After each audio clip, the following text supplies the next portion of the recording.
No, we're never gonna survive unless we get a little crazy. No, we're never gonna survive unless we get a little crazy.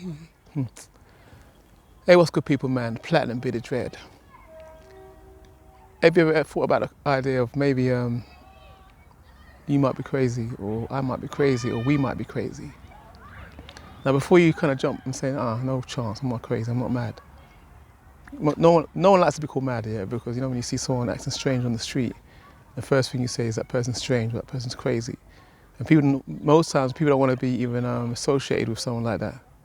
You know what I mean? It's a real taboo, man, to the point that you can get the meanest, toughest guy on the street, and when they see a crazy person, they want to they stay real clear. It's almost like they fear that more than they would another gangster on the street. But there's something about crazy people. I guess it's the idea that they're in a completely different world. You know what I mean? But why am I even talking about the idea of being crazy? And why am I even saying that maybe we're crazy? I mean, you think about it, right?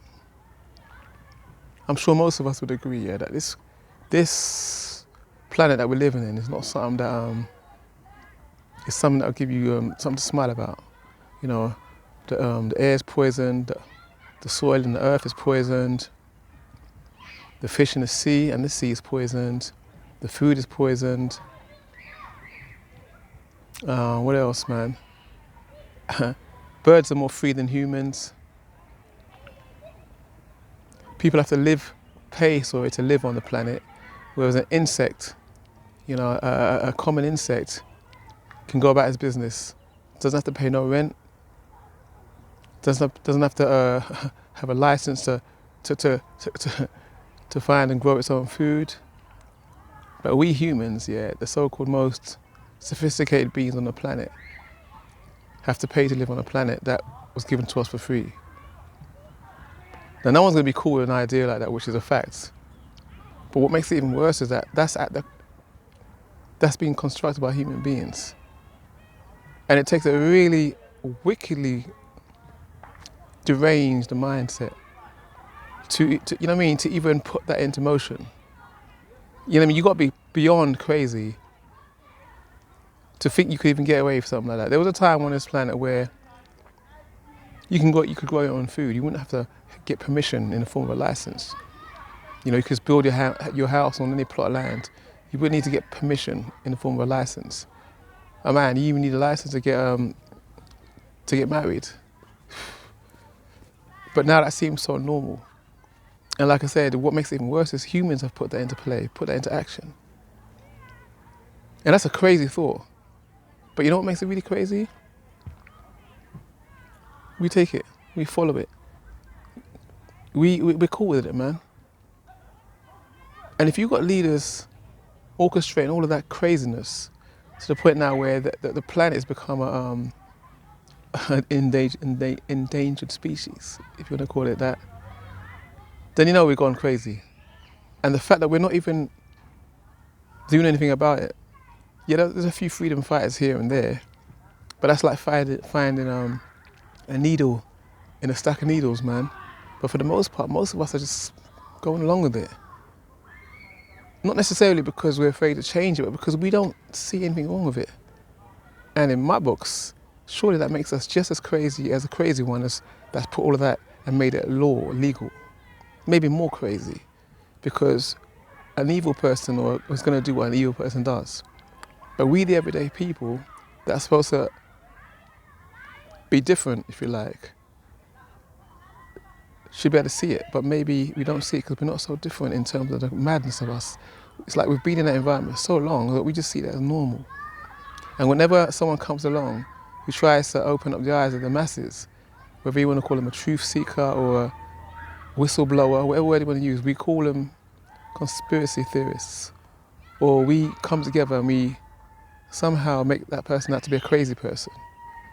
Many times, you know, there have been people that have said things that were truths, and the majority of the people would turn around and say they're mad because what they're saying is so out there, quote unquote. Look at a man like, I don't know, David Icke, who for decades was being called crazy by the media, and the majority of the people believed the media and went along with that narrative that it was crazy. And now you've got this whole madness going on with everything. I mean, we don't even have to use certain words, but we know what's going on the planet. And those things that he said many decades ago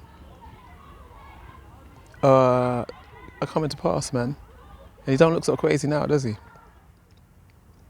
If you think about it, a lot of the prophets back in the day must have been called crazy for the same reason. Minister Farrakhan, one of the most courageous, boldest men on the planet. Now you can't call him crazy because he articulates the truth so well. You can't even call him a liar because then you've got to prove why he's lying. But in that particular case, it's easy just to shut him down and call him a racist or a bigot or something like that. But what I'm trying to say is that whenever something comes that doesn't, follow the pattern of what we're used to, we attack that being or those words. If you look at if you're a biblical person, you've got John the Baptist in the Bible, yeah, who, according to the Bible, ate locusts and had straggly hair, probably look like a Rasta man in the hills. Ate locusts and they say he was unkempt and just simple dressing.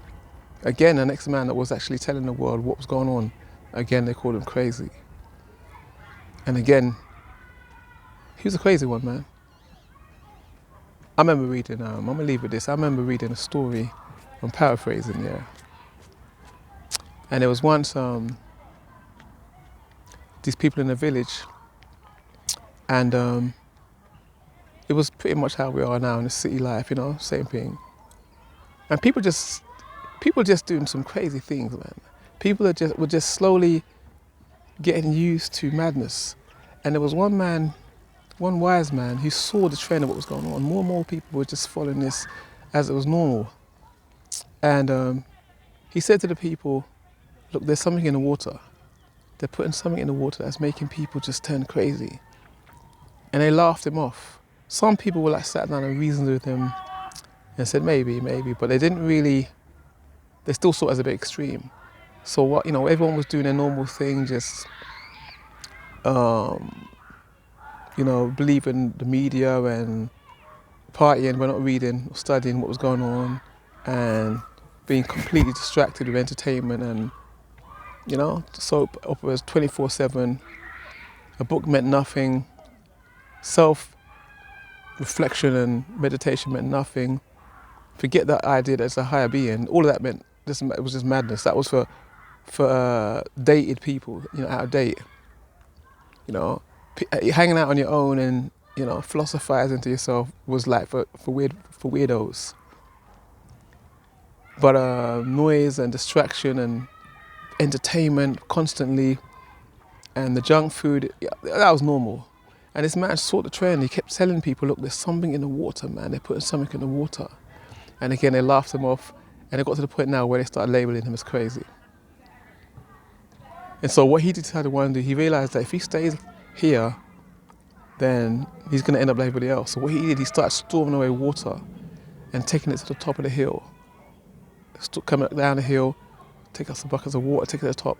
And that went on for a few months until he was stable enough to at least live up in the hill on his own until this whole thing had subsided or blown over. So when the time came, he left all the madness and retreated into the hills while everybody went on with their madness and the chaos. And while he was up there, he got a bit lonely, man. He got lonely, man, because no one was listening and he was the only one up there. And, he missed human contact, obviously, because he's a human being, man, social being. And then it got to a point where he said to himself, either I'm going to remain here on my own, or what else am I going to do? Maybe go back down and join everybody else. And the loneliness became so painful that he decided to go back down, drink the same water as everybody else, and become like everyone else.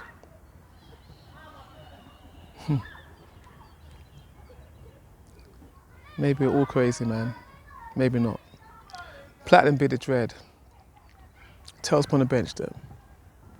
Oh, you don't forget, hit the like button, subscribe or something. That way we can do this again. Hey, doggy. Yeah, man.